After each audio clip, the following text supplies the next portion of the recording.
पति और पत्नी के बीच में जब होता है झगड़ा तो संपत्ति का किस तरीके से कोट करती है विभाजन, मैं आपको ज़रा डिटेल में बताऊंगा। ये जो पूरी सीरीज़ हम लोगों ने कवर की वहाँ पर हम लोगों ने क्या क्या बात की।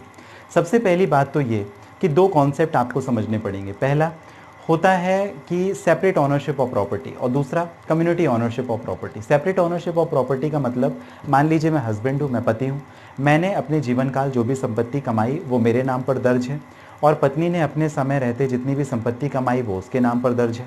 जब हम दोनों का डिस्प्यूट होगा तो हम मेरी प्रॉपर्टी मुझे और मेरी वाइफ की जो भी प्रॉपर्टी या एसेट्स होंगे वो मेरी वाइफ को मिल जाएंगे। इसे हम बोलते हैं सेपरेट ऑनरशिप ऑफ प्रॉपर्टी, मतलब जो जिसका है वो उसे दे दिया गया। कम्युनिटी ऑनरशिप ऑफ प्रॉपर्टी का एक दूसरा कॉन्सेप्ट है जहां पर पति और पत्नी की आइडेंटिटी को कोर्ट एक ही समझती है। दोनों के जो एसेट्स हैं, जो मैंने कमाया जो उसने कमाया, दोनों को मिला देती है। फ़र्क नहीं पड़ता वो हाउसवाइफ थी या वो कमाती थी, मैं घर में रहता था, इस बात से फ़र्क नहीं पड़ता। दोनों के एसेट्स और प्रॉपर्टी को कोर्ट एक साथ कंबाइन करती है, मिला देती है और फिर बराबर बराबर दोनों में बांट देती है। ज़्यादातर जो डेवलपिंग नेशन है वहाँ पर कम्युनिटी ऑनरशिप ऑफ प्रॉपर्टी का कॉन्सेप्ट है। तीसरी एक महत्वपूर्ण बात जहाँ पर कोरेंडम ऑफ बेनामी ट्रांजेक्शन, द प्रोहिबिशन ऑफ बेनामी ट्रांजेक्शन एक्ट ऑफ 1988 का कानून, जहाँ पर धारा 4 बहुत महत्वपूर्ण है। संपत्ति मेरे पास अनाप शनाप यहाँ वहाँ का पैसा आता है, मैंने क्या किया, 50 लाख रुपए मेरे पास में थे, मैंने अपने वाइफ के नाम पर कोई प्रॉपर्टी रजिस्टर कर दी, बना दी। अब वो जो प्रॉपर्टी है जब हम लोग का बंटवारा होगा, क्योंकि वो प्रॉपर्टी मेरे नाम पे तो दर्ज नहीं, मेरे वाइफ के नाम पर है, तो मालिकाना हक भी उसे मिल जाएगा, वो संपत्ति उसे मिल जाएगी। बेनामी ट्रांजैक्शन एक्ट सेक्शन 4 ये कहता है। अगर वो सही तरीके से वो प्रॉपर्टी कमाई गई थी तो सेक्शन 2 मेरी मदद करेगा। और अगर मैं कोर्ट में सिविल सूट फाइल करके ये साबित कर दूं इस बात को कि वो सारे के सारे जो प्रॉपर्टी में 50 लाख रुपए लगे थे, वो ट्रांजैक्शन की डिटेल, वो रिसीट ये है और इस सही तरीके से मैंने पैसा कमाया था, तो वो प्रॉपर्टी वापस मुझे मिल सकती है। सेक्शन 2 भी मुझे मदद करेगा। तो इस हिसाब से the corundum of benami transaction को भी समझना बहुत ज़रूरी है, सेक्शन 4 समझना बहुत ज़रूरी है। तो उसका मतलब ये होता है कि अगर किसी और के नाम पे आपने संपत्ति कर दी, अगर आपके पास में उसका लेखा जोखा ब्यौरा यानी ट्रांजैक्शन एविडेंस सबूत नहीं है, तो संपत्ति से आप हाथ जोड़ लीजिए, वो आपको नहीं मिलने वाली।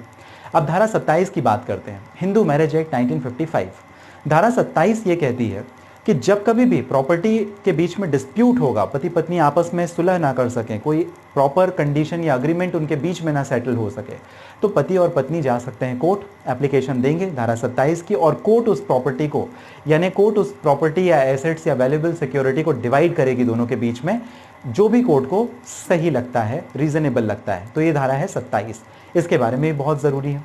स्टैंडिंग ऑपरेटिंग प्रोसीजर, 3 बातों को ध्यान रखना है। जॉइंट ऑनरशिप ऑफ प्रॉपर्टी, जहां पर एक संपत्ति है, एक घर है, एक फ्लैट है और दोनों के नाम पर रजिस्टर है, पति के नाम पर भी पत्नी के नाम पर भी, तो दोनों को बराबर बराबर मिल जाएगा, क्योंकि ऐसा कोर्ट के द्वारा माना जाता है कि दोनों ने उसमें कंट्रीब्यूट किया जाएगा।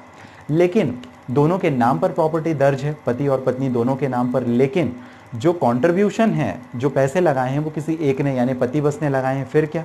तो उस कंडीशन पर वापस से कोर्ट ये देखेगी कि अगर ट्रांजैक्शनल प्रूफ है हस्बैंड के पास में, तो पूरे ट्रांजैक्शन शो करने पड़ेंगे, सिविल सूट फाइल करना पड़ेगा, तब वो प्रॉपर्टी हस्बैंड को मिलेगी, अदरवाइज हस्बैंड को नहीं मिलेगी, वापस से वो प्रॉपर्टी दोनों के बीच में डिवाइड हो जाएगी।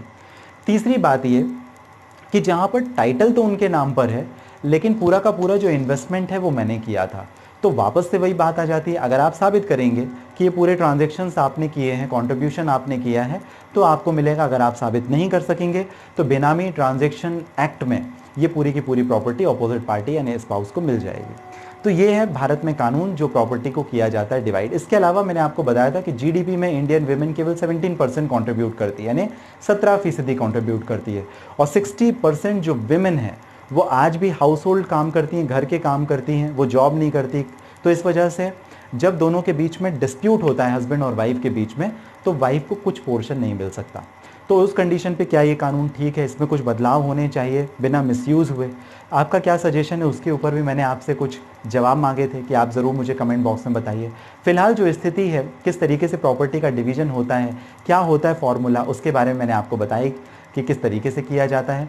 Separate ownership property, community ownership of property, कोरेंडम of benami transaction act, section 27 Hindu marriage act, इसके साथ स्टैंडिंग ऑपरेटिंग प्रोसीजर जहां पर दोनों ने कंट्रीब्यूट किया, जॉइंट ऑनरशिप प्रॉपर्टी जहां किसी एक ने कंट्रीब्यूट किया, जॉइंट ऑनरशिप ऑफ प्रॉपर्टी तो नहीं लेकिन किसी एक के नाम पे प्रॉपर्टी दर्ज है और दूसरे ने पूरा का पूरा इन्वेस्टमेंट किया। तो ये सारे जो प्रकार होते हैं हस्बैंड वाइफ के डिस्प्यूट, आते हैं प्रॉपर्टी संबंधित कैसे डिसाइड किया जाएगा। पूरी की पूरी सीरीज़ 1 2 3 4 5 6 7 8 9 10 10 वीडियो आप देखेंगे, आपको पूरी जानकारी मिल जाएगी। आपने शुरुआत की थी अशोक पांडे के साथ। हमेशा की तरह कीमती महत्वपूर्ण समय जो आप मुझे देते हैं, इसके लिए आप सभी का बहुत धन्यवाद। किसी परेशानी के लिए करना चाहें बात, इस वीडियो के डिस्क्रिप्शन में डिटेल है, लिंक है, जहां से आप डायरेक्ट अपॉइंटमेंट बुक करके भी कर सकते हैं बात। मिलेंगे अगले वीडियो में, तब तक के लिए स्वस्थ रहें, सुरक्षित रहें।